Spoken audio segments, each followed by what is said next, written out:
दिल्ली में प्रदूषण के हालात अति गंभीर स्तर पर हैं। आज सुबह दिल्ली और एनसीआर का एयर क्वालिटी इंडेक्स फिर से डरावने आंकड़े पेश कर रहा है। दिल्ली एनसीआर में आज औसत AQI 350 के पार है। दिल्ली में ये 418 है, ग्रेटर नोएडा में 474 है, नोएडा में 382, गाजियाबाद में 379, फरीदाबाद में 390 और गुरुग्राम में 368 पर है ये आंकड़ा।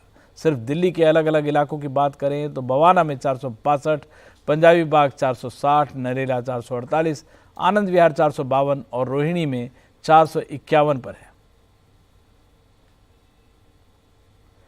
और ये आनंद विहार का जो आंकड़ा है फिलहाल इस समय हजार्डस की जो है 999 की कैटेगरी पे दिखाई दे रही है। दिल्ली एनसीआर में हवा इस वक्त बेहद खराब है और ये आनंद विहार का आंकड़ा था।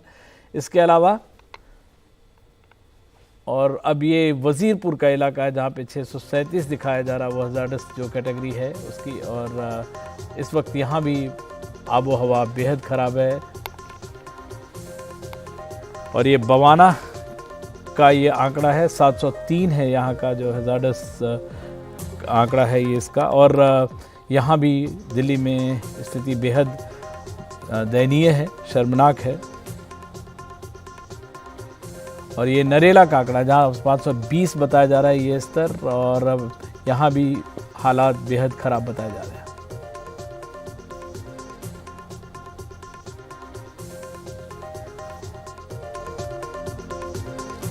और इस वक्त हम चल सकते हैं अपने सहयोगी शुभांग ठाकुर के पास। शुभांग, इस वक्त आप किस इलाके में हैं और क्या है वहाँ पे हालात, और दिल्ली के जो आंकड़े आपने जो भेजे हैं आज सुबह वो बेहद डरावने वाले हैं।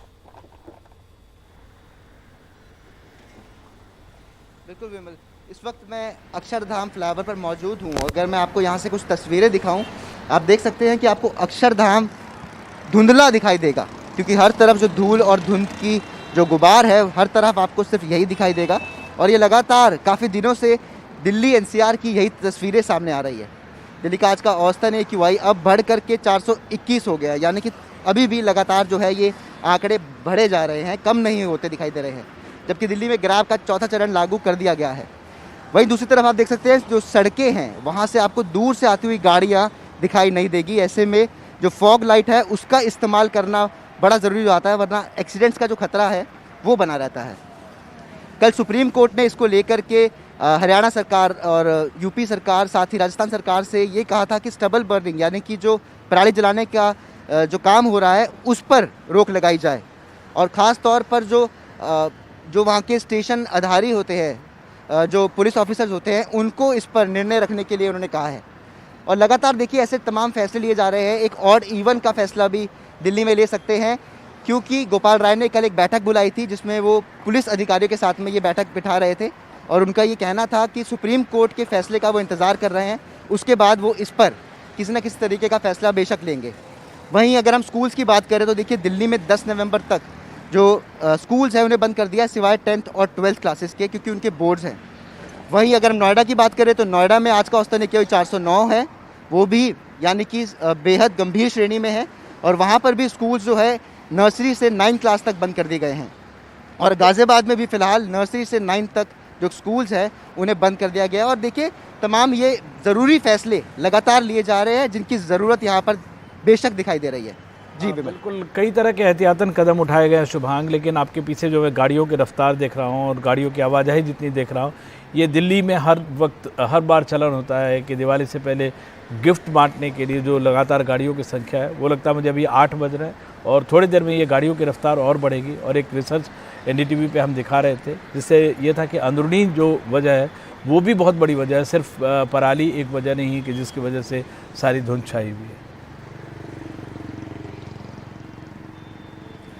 बिल्कुल बिल्कुल बिल्कुल, क्योंकि देखिए जो दिल्ली में गाड़ियों की आबादी है, अगर आप तस्वीरें देख सकते हैं अब यहाँ से आप लगातार देखेंगे यहाँ से एक के बाद एक गाड़ियाँ तेज़ी से निकलती जा रही है। और ये दिवाली से पहले जो नज़ारे हमें देखने को मिल रहे हैं इस बार, पहली बार ऐसा है कि ग्रैब के चौथा चरण भी लागू कर दिया गया है, वो भी दिवाली से पहले। अक्सर ये दिवाली के बाद ही लागू किया जाता है क्योंकि लोग उस पर पटाखे फोड़ते हैं। और ख़ास तौर पर सुप्रीम कोर्ट ने दिल्ली में पटाखों को बैन किया है, लेकिन आप अभी भी पटाखों की गूंज सुन सकते हैं क्योंकि लोगों ने पटाखे फोड़ने शुरू कर दिए हैं। ये भी इसका एक कारण आ रहा है। वही आप देख सकते हैं ऑड इवन लागू करने की ज़रूरत क्यों ज़्यादा है, क्योंकि गाड़ियाँ बहुत ज़्यादा है सड़कों पर, और लगातार यही तमाम फैसले हैं जिनको लेने की ज़रूरत है, क्योंकि बिल्कुल आम सी बात है, फेस्टिव सीज़न है, लोग एक दूसरे के घर जाते हैं, शॉपिंग करते हैं, त्योहारों के लिए तोहफे बांटते हैं।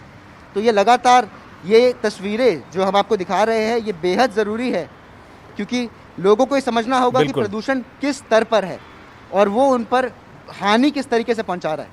जी बिल्कुल, इस पूरी जानकारी के लिए बेहद शुक्रिया शुभांग। आप हमारे साथ बने रहें और ये इस तरह की खबरें और भी लाएं, लोगों को थोड़ी बहुत कम से कम पता चले, थोड़ी बहुत एहतियात बरतें, क्योंकि जो हालात हैं हर साल लगातार ऐसे ही दिवाली के पहले ख़राब होते दिखाई देते हैं और दिवाली के बाद भी कुछ दिनों तक ये हालत बनी रहती है।